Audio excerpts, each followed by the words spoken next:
السلام علیکم دوستو، میں عزید عباس اور آپ دیکھ رہے ہیں ہمارا YouTube channel Imran Khan fans. دوستو آج ایک نئی ویڈیو کے ساتھ آپ کی خدمت میں حاضر ہوئے ہیں۔ چند اہم خبریں ہیں جو آپ کے ساتھ شیئر کرنے لگے ہیں۔ پہلی اور افسوسناک خبر یہ ہے کہ عمران خان صاحب پہ جو القادر ٹرسٹ والا کیس تھا، اس میں عمران خان صاحب پہ فرد جرم عائد کر دی گئی ہے۔ جی، کل ان پہ فرد جرم عائد کی گئی تھی اور عمران خان صاحب کے سامنے یہ رکھی گئی فرد جرم لکھ کر انہوں کو کہا گیا کہ یہ پڑھ کر ہمیں بتائیں کہ یہ غلط ہے یا ٹھیک ہے۔ تو عمران خان صاحب نے آگے سے یہ جواب دیا ہے کہ میں کیوں پڑھوں، آپ کو اس بات کا علم نہیں ہے کہ یہ غلط ہے یا ٹھیک ہے۔ مطلب عمران خان صاحب نے کہا ہے کہ یہ تو ہے ہی غلط، آپ مجھے کیوں کہہ رہے ہیں، آپ کو پتہ بھی ہے کہ یہ غلط ہے، پھر بھی آپ مجھے کہہ رہے ہیں کہ آپ بتائیں یہ غلط ہے یا ٹھیک ہے۔ اور ایک بار پھر عمران خان صاحب کو یہ آفر کی جا رہی ہے کہ آپ خاموش ہو جائیں، آپ 3 سالوں کے لیے سیاست سے دور ہو جائیں تو آپ کے کیس بھی ختم ہو جائیں گے اور آپ کو رہا بھی کر دیا جائے گا اور اگلی حکومت بھی آپ کی ہوگی۔ لیکن عمران خان صاحب نے ان کی آفر ایک بار پھر ٹھکرا دی ہے اور کہا ہے کہ آپ جو مجھے سزائیں دے رہے ہیں یہ بھی میں بھگتوں گا، اس کے لیے میں تیار ہوں۔ اور اس کے ساتھ ساتھ انہوں نے کہا ہے کہ اگر آپ مجھے پھانسی بھی دینا تو اس کے لیے میں تیار ہوں، لیکن آپ کے ساتھ ڈیل نہیں کروں گا، آپ کے ساتھ ہرگز نہیں بیٹھوں گا اور پاکستان کے لیے اور پاکستان کے عوام کے لیے میں خاموش نہیں رہوں گا۔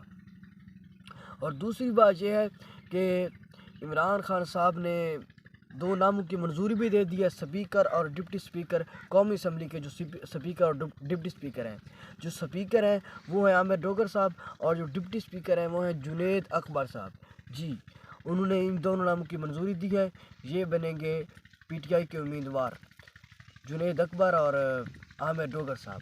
اور دوسرا عمران خان صاحب نے یہ کہا ہے کہ جو ہمارے صدر ہیں ڈاکٹر عارف علوی صاحب، انہوں نے ٹھیک کیا ہے جو انہوں نے دوسرا سمری پر دستخط نہیں کیے اور اجلاس نہیں بلایا، انہوں نے بالکل ٹھیک کیا ہے۔ اور عمران خان صاحب نے ایک بار پھر جو الیکشن کمیشن ہے، چیف الیکشن کمشنر، اس کے استعفے کا ایک بار پھر مطالبہ کر دیا ہے اور انہوں نے کہا ہے کہ جو چیف الیکشن کمشنر ہے وہ ایک بار پھر الیکشن کرانے میں، صاف شفاف الیکشن کرانے میں ناکام رہے ہیں، اس لیے ان کو استعفیٰ دینا چاہیے۔ اور دوسرا انہوں نے ہفتے کے روز تمام جماعتوں کے ساتھ مل کر دھرنا دینا ہے، دوسرا دھاندلی جو ہوئی ہے اس کے خلاف۔ انہوں نے کہا ہے کہ 3 جماعتوں کے ساتھ آپ نے نہیں بیٹھنا، ایک مسلم لیگ نون، دوسرا پاکستان پیپل پارٹی اور تیسرا MQM۔ جی، یہ ان 3 جماعتوں کے ساتھ نہیں بیٹھنا، باقی جتنے جماعتیں بھی ہیں اس تمام جماعتوں کے ساتھ مل کر جو ہے وہ دھرنا دینا ہے۔ تو ہفتے کے روز اسد کیسر صاحب کی ڈیوٹی لگائی ہے عمران خان صاحب نے کہ تمام جماعتوں کے ساتھ ملیں اور جو ہے دھرنا دیں، تو ہفتے کے روز وہ دھرنا دینے جا رہے ہیں۔ اور دوسری بات یہ ہے کہ جو ہمارے ملک کے وزیر اعظم اور دیگر جو لوگ ہیں وہ صدر عارف علوی پر ایک دباؤ دے رہے ہیں کہ ان کو کہہ رہے ہیں کہ آپ پہ ہم مقدمات چلا دیں گے، آپ پہ کیس لگ جائیں گے اور آپ جو قومی اسمبلی کا اجلاس ہے وہ بلا لیں۔ لیکن انہوں نے ان کے دباؤ میں وہ نہیں ہے اور انہوں نے ابھی تک اجلاس نہیں بلایا، لیکن وہ اجلاس بلا رہے ہیں۔ جو سپیکر ہیں قومی اسمبلی کے، انہوں نے 29 تاریخ کو اجلاس بلا لینا ہے۔ دوسری بات یہ ہے کہ ان سے پوچھے کہ وہ کہہ رہے ہیں کہ جو ڈاکٹر عارف علوی ہیں نا وہ قانون توڑ رہے ہیں، جو اجلاس نہیں بلا رہے، اس لیے وہ قانون توڑ رہے ہیں، ان پہ مقدمات لگیں گے۔